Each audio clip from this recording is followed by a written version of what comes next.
आज मैं आप सबको बताऊंगी कि मैं कहाँ से बिलोंग करती हूँ, मेरी फैमिली बैकग्राउंड क्या है एंड सारी चीजें। आपने वो कहावत सुना है ना, एक बिहारी 100 पे भारी, एक बिहारी 100 बीमारी। पर ये कहावत नहीं है, ये रियलिटी है। कभी बिहार गए हो? मतलब वो नहीं था यार, मतलब फैमिली से उतना दूर रह गए 6-7 महीना, तो वो लात जूता खाने की आदत चली गई थी, तो फिर से मारते तो बॉडी पे कुछ भी। नाम दीपक के साथ मैच होता है, दीपक एंड ज्योति। मेरा नाम ज्योति होना चाहिए, पर बहुत ही ज्यादा पुराना हो जाता। ठीक है, जो नाम भी मम्मी ने दिया अच्छा ही दिया। आज मैं आप सबको बताऊंगी कि मैं कहाँ से बिलोंग करती हूँ, मेरी फैमिली बैकग्राउंड क्या है एंड सारी चीजें। पहले लिप बाम लगा लेने दो। ओके, सो मैं प्रॉपर बिलोंग करती हूँ बिहार से। आपने वो कहावत सुना है ना, एक बिहारी 100 पे भारी, एक बिहारी 100 बीमारी। पर ये कहावत नहीं है, ये रियलिटी है। कभी बिहार गए हो? मतलब जो लोग बिहार से होंगे तो बिहार के बारे में जानते हैं, पर जो लोग बिहार कभी नहीं गए हो, प्लीज एक बार जाओ। हाथ जोड़ के नहीं आया ना तो मेरा नाम अलका सिंह से जो मन करे वो रख देना। ऐसे होते बिहारी लोग, लिटरली हाथ जुड़वा देते हैं आपके सामने एकदम, मतलब पर एकदम क्लास होते हैं, बड़े मजेदार होते हैं बिहारी लोग। मुझे तो बड़ा सही लगता है बिहारी लोग। एनीवेज, चलो आज मैं आपको बताती हूँ कि मैं कहाँ कहाँ रही हूँ, मैंने इतने सालों में क्या क्या किया। पूरी डिटेल्स नहीं बताऊंगी, कम बताऊंगी, फिर दूसरे ब्लॉग में पूरी डिटेल्स बताऊंगी। मुझे कमेंट करके बोलना कि आपको पूरा बायो डेटा जानना है मेरा, तो मैं करूंगी। ठीक है, तो मैं बिलोंग करती हूँ प्रॉपर पटना कंकड़ बाग से। अब पूरा घर का एड्रेस नहीं बताऊंगी, नहीं तो मेरे माँ बाप को जाके सब परेशान करेगा। तो मैं कंकड़ बाग से बिलोंग करती हूँ और मैं पैदा हुई हूँ पटना में, और हॉस्पिटल का नाम है अनारकली। मतलब मेरी जिंदगी, मैंने डिस्को वाली जिंदगी बचपन से ही, पैदा होने के साथ ही। और पैदा होने, जब मैं पैदा हुई थी तो मेरी मम्मी खुश नहीं हुई थी। मेरी मम्मी मैं रो रही थी क्योंकि लड़की पैदा होगी। बिहारी लोगों का है ना कि छुछुंदर हो जाए पर लड़का ही हो, लक्ष्मी हो पर लड़की नहीं चाहिए। अरे छुछुंदर जैसी शक्ल वाली ना, छोड़ दो। मेरा भाई देख रहा होगा ना, मुझे देगा भरेगा कि क्या बोल रही हो तुम मेरे बारे में। मम्मी को बता दूं क्या तुम्हारा सीक्रेट? तो ना चाह के चुप रहना पड़ता, ज्यादा नहीं बोलना पड़ता, तो घर पे। ओके ठीक है, तो मैं अनारकली हॉस्पिटल में पैदा ली हूँ। और उसके बाद मेरी मम्मी रोई। अब मैं आपको बताती हूँ कि मेरा नाम अलका कैसे पड़ा है। तो मेरा होम टाउन है बक्सर, पटना के एक सिटी में है बक्सर, वो मेरा होम टाउन है। और वहां पे मेरी मम्मी फिल्म देखने गई थी अपने दोस्तों के साथ, और उस थिएटर का नाम था अलका सिनेमा हॉल। तो मेरी मम्मी ने वहां से मेरा नाम रख दिया अलका। ऐसा कौन करता है? और कोई ढंग का नाम नहीं कि मिला क्या? अब भी मेरे को नाम अच्छा लगता है क्योंकि मेरा नाम है, तो मेरे ऊपर तो कोई भी नाम सूट करता है, पर कुछ और भी तो अच्छा रख सकती थी ना। ये थिएटर का नाम देख के कौन रखता है, पर मेरी मम्मा ने रख दिया। हाँ, और मेरी मम्मा का नाम है ज्योति, क्योंकि मेरी मम्मी जब पैदा हुई थी तो बहुत ज्यादा सुंदर और बहुत ज्यादा गोरी थी। तो मेरी मम्मी के एक दादाजी थे, बोलते थे ये तो प्रकाश की ज्योति हुई है। मेरी मम्मी का नाम दीपक के साथ मैच होता है, दीपक एंड ज्योति। मेरा नाम ज्योति होना चाहिए, पर बहुत ही ज्यादा पुराना हो जाता। ठीक है, जो नाम भी मम्मी ने दिया अच्छा ही दिया। ओके, सो मैं कहाँ कहाँ रही हूँ। ये पीछे जो सीलन दिख रहा ना, इग्नोर करना, क्योंकि दीपक पूरे दिन एसी ऑन करके रखता है रूम में, एसी बंद ही नहीं करता, तो ऐसा ही होगा ना, होगा क्या? ठीक है, अभी चलो पॉइंट पे आते हैं। तो मैं पटना में पैदा हुई, उसके बाद मैं पटियाला शिफ्ट हुई, उसके बाद मैं अंबाला शिफ्ट हुई, फिर उसके बाद मैं पटना शिफ्ट हुई, फिर उसके बाद मैं कोलकाता शिफ्ट हुई, फिर उसके बाद मैं पटना शिफ्ट हुई, फिर उसके बाद मैं रांची शिफ्ट हुई, देन उसके बाद मैं दिल्ली शिफ्ट हुई, एंड देन उसके बाद मुंबई शिफ्ट हुई। मैं कोलकाता पता नहीं क्यों की थी, काला जादू सीखने के लिए। क्योंकि आजकल के जीवन में तो नॉर्मल चीजें है ना, अच्छाई करके किसी का भला हुआ है क्या? अच्छे करो, लोग आप ही की मार लेते हैं। तो इसीलिए मैं कोलकाता चली गई थी कि कोई ज्यादा मेरे साथ बहुत ज्यादा ओवर स्मार्ट बनाना तो उस पे ऐसे फूक दूंगी काला जादू। पर मैं सीख नहीं पाई क्योंकि उस टाइम पे मैं छोटी थी। अगर मैं अब चाहती हूँ कोई मुझे कोलकाता शिफ्ट कर दे, मैं काला जादू सीख के आऊंगी। ऐसा होता है क्या? मैंने ऐसे कहावत सुना है कि काला जादू होता है, पर मेरी खुद की एक फ्रेंड बंगाली है, उसको कुछ नहीं आता। उससे ज्यादा तो मुझे नॉलेज है काला जादू के बारे में, इंस्टा पे और यूट्यूब पे देख के। अब पता नहीं क्या रियलिटी है, भगवान जाने। मैं जब कोलकाता में थी तब मैं छोटी थी, तो मुझे उतना नॉलेज नहीं। ओके, तो आप लोगों के दिमाग में अभी ये क्वेश्चन होंगे कि मैं इतने कम उम्र में यहाँ वहां वहां वहां वहां क्यों रही।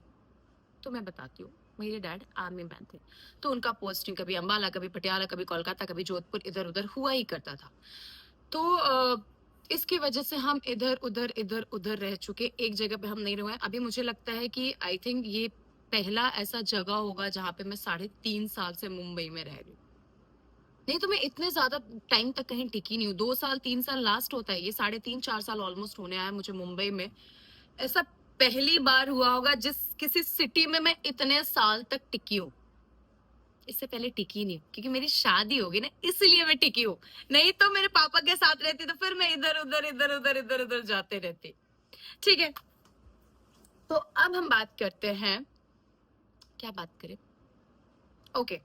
सो मैं बात करती हूँ कि मैं रांची कैसे शिफ्ट हुई। पहले मैं अंबाला पटियाला का छोड़ दो, क्योंकि मैं बहुत ज्यादा ही छोटी थी, तो मुझे खुद को अंबाला पटियाला वाला चीजें नहीं याद, मुझे बस कोलकाता वाला सीन याद है। उसके बाद मुझे नहीं याद है, क्योंकि मैं बहुत छोटी सी थी, नन्ना मुन्ना राई वाला छोटी सी थी, मुझे कुछ पता नहीं। मुझे कोलकाता का थोड़ा बहुत मेमोरीज याद आता है, क्योंकि उस टाइम पे मैं थोड़ी बड़ी हो गई थी, दोस्त यार थे, खेलना कूदना, तो थोड़ी थोड़ी चीजें याद आती है, पर बहुत सारी चीजें नहीं याद आती है मुझे। तो मुझे कोलकाता के बाद हम पटना शिफ्ट हुए, तो पटना में भी मतलब वहां की भी मेमोरीज याद है मुझे, पर मैं आपके साथ शेयर करूंगी अपनी रांची की मेमोरीज।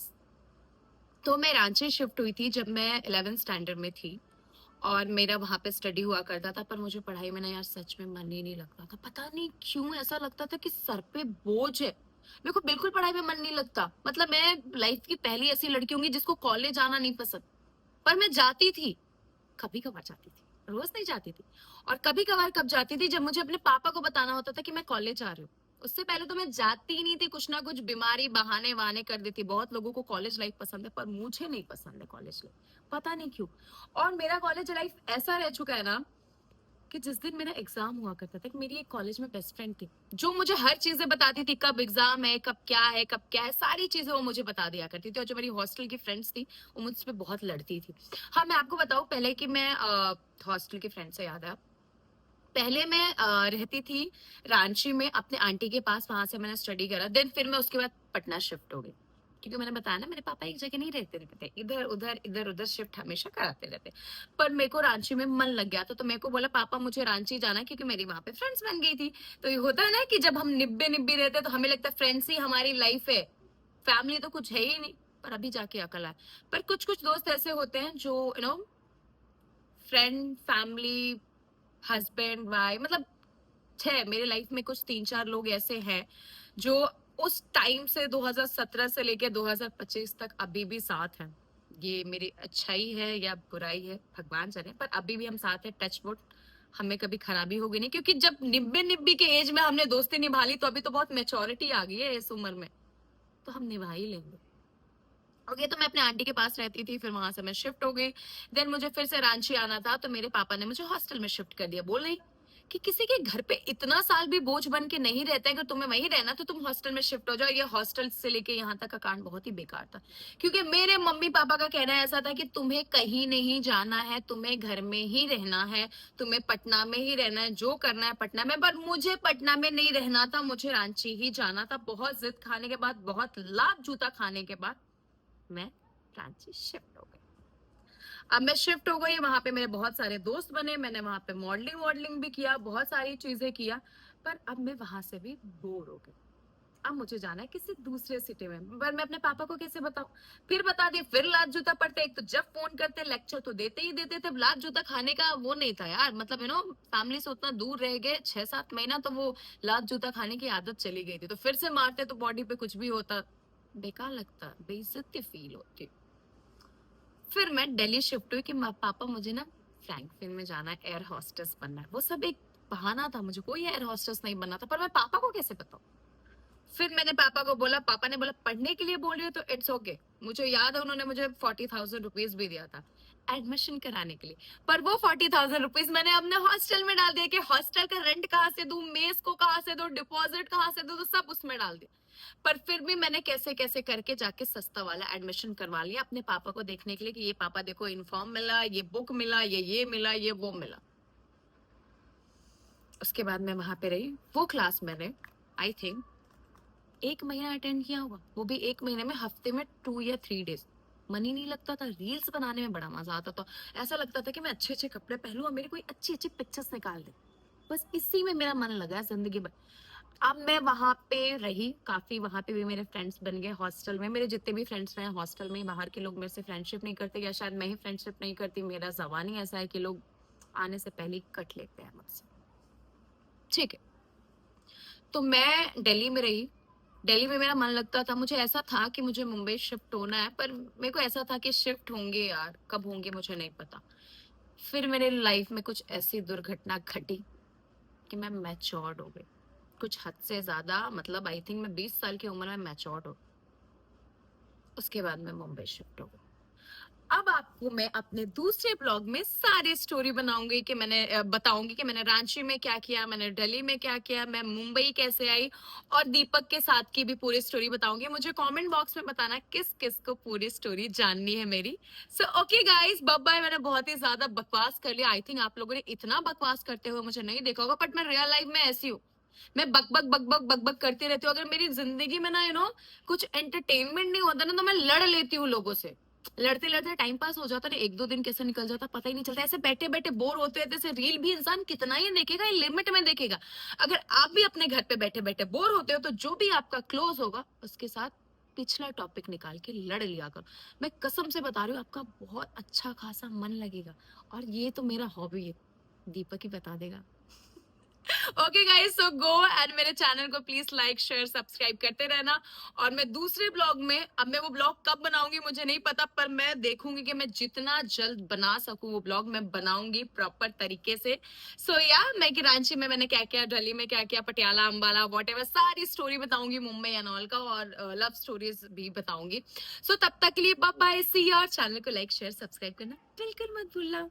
बाओ बाओ बाय। थोड़ा सा वो होता है ना, एक्शन के चक्कर में फैक्शन हो जाता है। सो ओके, सो या आई एम बिहारी, एक बिहारी 100 पे भारी, एक बिहारी 100 बीमारी। ये कहावत नहीं है, ये रियलिटी है। आप लोगों का अगर कोई भी बिहारी फ्रेंड है तो मुझे कमेंट करके जरूर बताना। पर बिहारी लोग होते बड़े मजेदार है और बहुत क्यूट भी होते हैं, एग्जाम्पल मी। सो बाय।